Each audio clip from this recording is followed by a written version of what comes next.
Hallo, heute möchte ich euch nochmal zeigen, wie wir das Ressler-Modul anlöten können an einen Kabelbaum, der nicht diesen zweiten Stecker hat, wie man hier sieht, sondern einfach nur den einen. Heißt, wir werden direkt an die Kabel gehen, die hier in den großen Radiostecker hineingehen. Das betrifft zum Beispiel die neue IQ-Serie, die PQS-Serie und so manch anderes Radio, was von uns nicht unbedingt empfohlen ist. Einfach um diese Anschlussart mal zu zeigen. Der ganze Kernpunkt ist, dass wir jetzt direkt auf die Pins hinten drauf gehen, die hier drin stecken. Dazu müssen wir die Pins natürlich herausbekommen aus dem Stecker. Und das geht eigentlich ganz einfach. Entweder man hat richtiges Auspin-Werkzeug da oder man behilft sich zum Beispiel mit einer einfachen Nähnadel. Das kann man hier erkennen. Da, einfache Nähnadel. Und dann sehen wir, dass neben den Pins sind Löcher. Da kommt man quasi an die Verriegelung der Pins ran, um die jetzt herauszuholen. Wir wissen, wir brauchen die gelbe Litze für Dauerplus, wir brauchen das Schwarz für Masse und den grünen hier oben für den IBUS. Das sind immer die gleichen Pin-Belegungen, also hier oben der Pin und der hier unten. Die Kabelfarben können abweichen, aber bei dem Stecker sind es immer diese. Bei dem Rundpin funktioniert das natürlich ähnlich. Auch hier haben wir den dicken schwarzen für die Masse, den dicken gelben für Dauerplus und der grüne müsste dieser sein. Ich musste mal nachschauen für den Bus. Das haben wir im Wiki auch alles aufgelistet, wie das richtig ist. Bei dem ist das Ausbinden ein bisschen schwieriger, weil man hier links und rechts daneben eine Nase hat, die man drücken müsste. Hier komme ich auch mit der Nadel nicht so richtig gut rein. Da kann man zum Beispiel ein bisschen rabiat, ich nehme jetzt mal einen falschen Pin, den wir nicht brauchen. Nee, ich nehme den richtigen. Und zwar ist das hier der gelbe. Einfach versuchen mit ein bisschen Gewalt den Zeugen nach hinten rauszudrücken. Wir merken uns, wo er war. Ziehen den vorsichtig raus und sehen dann, hoffentlich erkennt man es, hier links und rechts ist das kleine Flügelchen, was dann die Sperre ist. Die müssen wir natürlich wieder ein bisschen rausbiegen, damit das nachher wieder einrastet.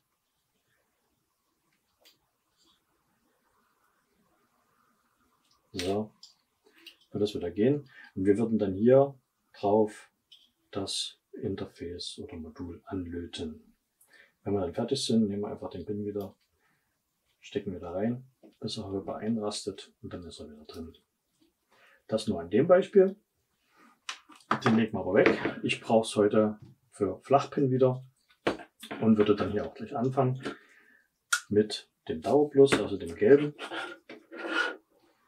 Würde hier, in dem Fall ist der Pin auf der rechten Seite, das weiß ich, ein bisschen reindrücken, dass wir den Pin erwischen. Und dann kann ich ihn schon rausziehen.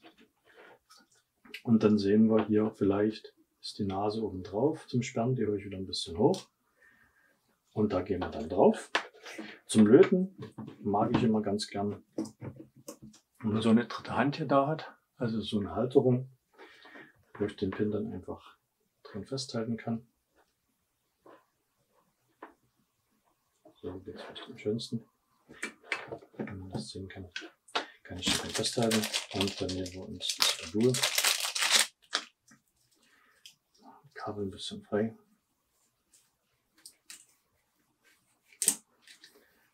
Ausstrecken. So. Wir wissen, wir brauchen den roten fürs Dauerplus. Wir brauchen den braunen für die Masse. Und wir brauchen weiß für den IBUS. So, ich mag es mal, wenn das Ganze vorher schon mal verzündet. Das heißt, ich würde mir jetzt die Litzen hernehmen. Und mit einer Lidstation, die ich natürlich da habe, erstmal diese Litzen hier verziehen.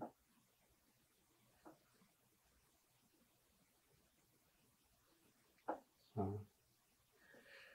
Den IBUS hinterher. Das ist fertig.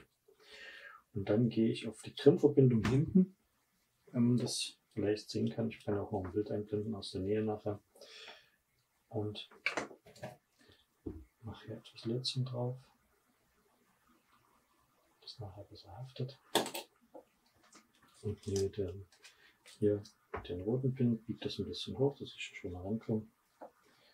Und löte den hier drauf. Und das wäre Nummer 1. Ich habe mir jetzt natürlich gemerkt, in welchem Pin ich drin war. Dann müsst ihr da vielleicht nochmal nachschauen. Und gehe wieder rein. Schaue, dass es einrastet und hätte den ersten drin. Danach brauche ich die Nadel. Das ist der. Jetzt habt ihr gehört, wie es den Pin zur Seite gedrückt hat. Und die Masse hinterher. Ist jetzt wieder die Sperre wieder ein bisschen hochbiegen.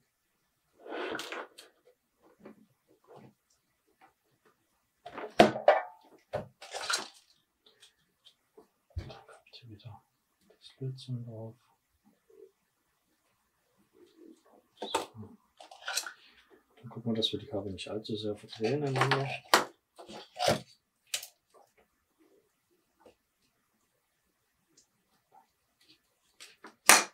Ich mit die Masse gibt das auch wieder ein bisschen hoch. Und löte hier die Masse mit drauf.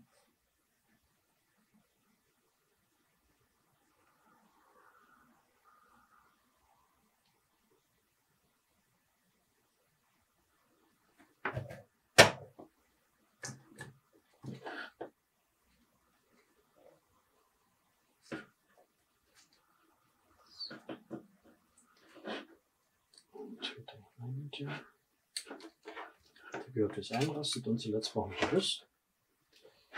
Das ist der hier.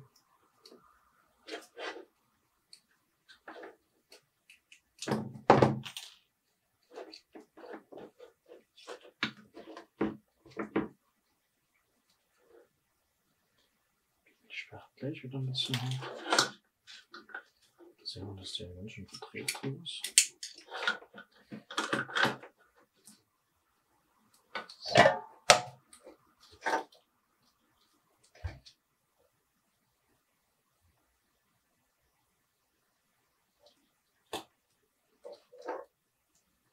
Die letzte Litze hinterher.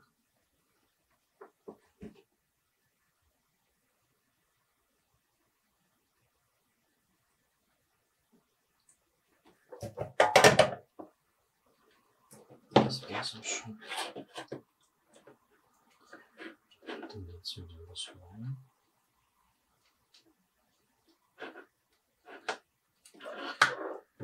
Das war es eigentlich schon soweit. Jetzt werden wir das ein bisschen öffnen. Ich mag es mal, wenn die Kabel dann machen, ein bisschen ordentlich zusammenwickelt.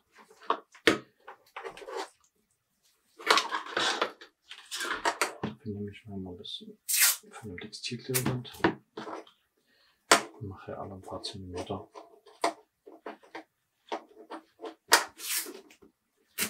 Die Kabel zusammen. Die grüne Litze, wenn man wieder fragt, braucht man natürlich nicht. Das ist von früher noch.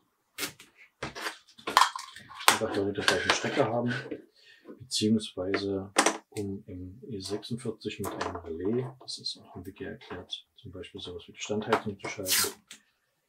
Vielleicht später auch mal eine andere Funktion.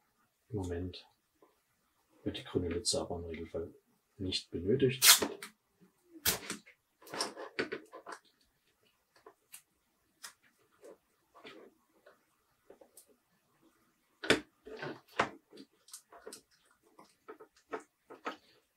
So, damit das alles ein bisschen gleich lang aussieht, knicke ich den hier herum. Jetzt ein bisschen mehr. Wurde alleine als Zugentlastung. Jetzt haben wir große Runde rum. So. Und damit wäre das fertig. So, kleiner Tipp noch. Kann ich vielleicht auch später zeigen. Bei den neuen Radios steckt meistens das Zündungssignal hier dran, an der Canvas-Box. Besser ist aber im Regelfall, man nimmt das auseinander und nimmt das Zündungssignal, was hier aus dem Radiostecker kommt, und steckt die zusammen. So hat man immer eine harte Verbindung, da funktioniert es besser. Das heißt, wir nutzen wirklich das Signal der Zündung vom Radio und nicht von der Box und sind somit fertig. So, das Modul wäre fertig zum Einbau für mich ins Auto und das soll es somit gewesen sein.